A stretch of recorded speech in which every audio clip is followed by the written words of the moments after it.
Fox News should keep revealing themselves in this way, because, you know, we've had folk heroes in the past in history in this country. What's going on, you guys? Today we have Emma Vigeland slamming Laura Ingraham. Laura Ingraham is talking a whole lot of crap. Emma Vigeland is not putting up with it. Let's get into it. Information on the United Healthcare CEO shooter, who has been identified and then thirsted over on social media. The reaction, I think, has really puzzled many figures on the right. I listened a little, against my better judgment, to Candace Owens, and maybe we'll play that later, repeatedly emphasizing how he went. You mean Red Pill Black? Right. Which was how she entered my life, as that was her name. that is a 4chan-esque entry into political commentary. But like, she was emphasizing repeatedly that he went to Penn, you know, an Ivy League school. And then I see that a lot of other conservative media is running with this, because they can't reckon with not what Luigi's motivations were, and I can't pronounce his last name. Mangione. What Luigi Mangione's motivations were. They can't reckon with it. Because, like, if he was a class traitor, which perhaps that's the case, it kind of almost adds to the universality of the experience under our for-profit healthcare system. But either way... You know who else went to Penn, by the way? Who? Donald Trump. There you go. What? He was in immense pain, and it's an awful story, no matter how you slice it. And murder is not justifiable, but you can understand how somebody who may have had a break may have gotten to that place given the lack of care or their inability to access care. And I'm less interested in his particular motivations.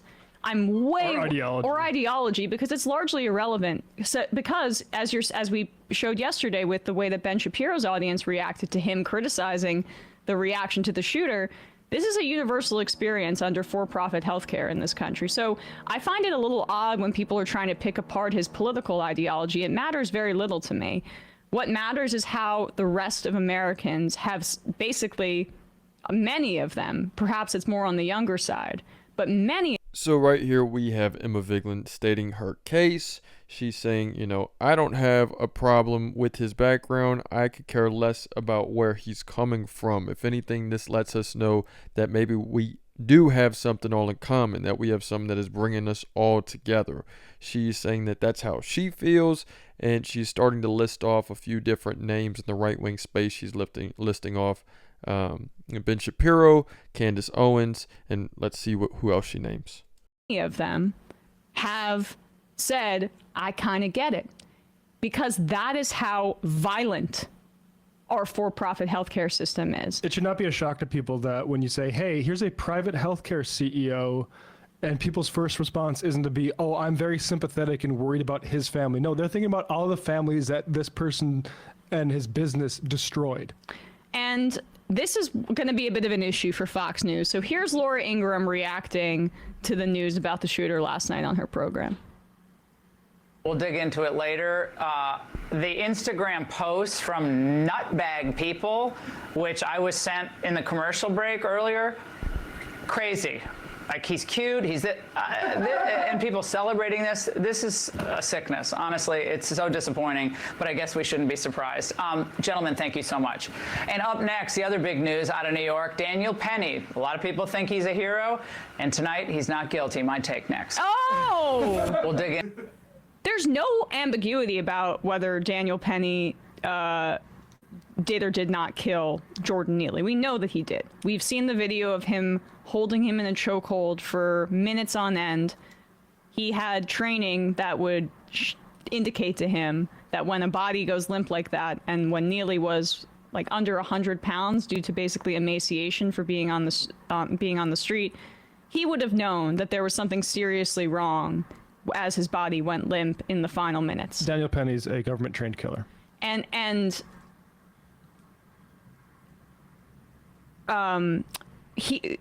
Shoot, I'm sorry, I lost my train of thought. They would have, he would have known basically that he was at least making this guy pass out or harming him seriously. So they're both killers in this instance. But who is Laura Ingraham going to express her sympathy for? In the same breath, she's essentially saying, well, some people think this guy's a hero. Let's hear Jesse Waters on the Fox. So right there we have Emma Vigeland, calling out Laura Ingraham, playing a clip from Laura Ingram's show where she's saying, Laura Ingraham is saying, I'm a little bit disturbed by how many people are on this guy's side. Why are people going for Luigi Mangione? Why are they on his team? Why are they sending me these things saying that, oh, he's so cute, this and that? She really doesn't get it. She has no clue, or at least she's trying to act like she doesn't get it. And it's clear that they don't want to cover that side of the story, that there are people that are wanting to go for him, that are on his team, that see what he sees, that have been affected negatively by the insurance companies. But, then she's going to, it's almost very, very ironic how the next thing she covers is a Daniel Penny story right after that. And we have Emma Vigeland giving her take on that. Let's keep on going. Same day, reacting to this as well. And good, he's got it. Now, he's a prep school kid. He's politically connected in Maryland. He's ready for prison? I don't think anyone's ready, Brian. Maybe you are, Brian, in a different way. But this guy's not ready. He's way too soft. He's going to get annihilated on the inside. And good. If he's not going to get the death penalty, maybe someone will do him justice behind bars. That's all I have to say about that. You should stop there. Right. And you should stop there, says Janine Pirro, who had enough wherewithal to basically say that to him. Fox News should keep revealing themselves in this way because, we've had folk heroes in the past in history in this country. John Dillinger robbing banks to give back to farmers when they were getting ripped off, for example. This is a kind of modern version of that. In the same way that, robbing a bank, it's not justifiable, but it's understandable. Killing a healthcare CEO, completely not justifiable. Murder, obviously. But the rage, understandable. And the rage that the public has had in reaction to it, even more so. Or the understanding that they have basically displayed is really relevant at this current moment. I'm sorry, what's offensive to me is not that people, when the existence of a healthcare CEO is forced on their consciousness by a news story, react with, F that guy. What's offensive to me is the entire media trying to make that reaction somehow pathological. And actually, maybe we should be sympathetic about these people who are sucking the life out of American people.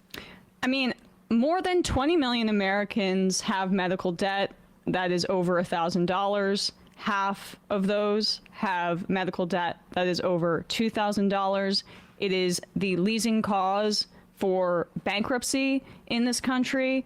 An estimated $200 billion exists of medical debt, which is the size of Greece's economy. So right here we have Emma Vigeland giving her take on what the Fox News host was saying as far as, maybe somebody can take care of him in the prison and, just spewing this hatred, spewing this. It's almost like in one of those movies, like one of those Hunger Games movies where it's just these people getting paid on the news for these to represent the elites. They're just getting paid off to talk for them.